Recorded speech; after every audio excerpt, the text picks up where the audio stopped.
De su puño y letra, revivimos nuestra historia. Memorias de una nación.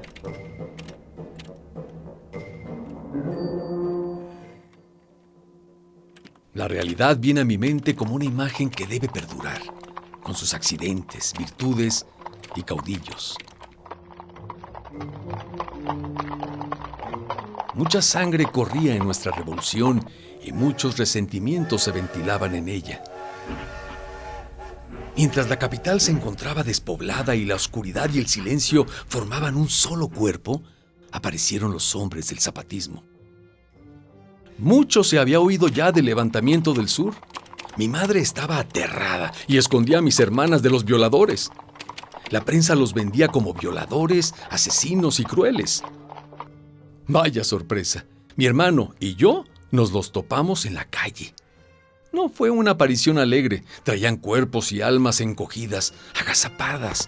Caminaban en silencio y sus caballos estaban bien, pero bien flacos. En sus ojos se veía el asombro de estar en una capital llena de piedra y bronce, cuidados jardines y patinada belleza. Del rechazo pasamos a la conmoción. Eran seres desdichados que no conocían más alimento que el maíz, el chile, el pulque y el aguardiente. Los sentimos muy nuestros. Eran nuestros vecinos de tierra mexicana. El terror que habíamos tenido antes ahora nos parecía estúpido. Nos acercamos a ellos y los fuimos acompañando.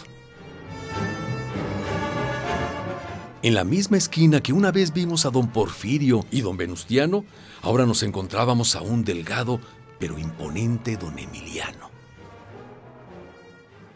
Y sí, nos dejó impresionados, pues aquel campesino de nacimiento tenía un semblante severo y la piel terriza. A pesar de la fuerza y el apoyo que tenía, Zapata poseía cierta nebulosidad triste que le nacía desde dentro y que buscaba una patria que no había acabado de formarse. Nuestra ciudad seguía sin autoridad alguna. Las facciones revolucionarias entraban y salían a tal grado de volver en contubernio unos con otros. Zapata y Villa en lo profundo eran muy semejantes entre sí.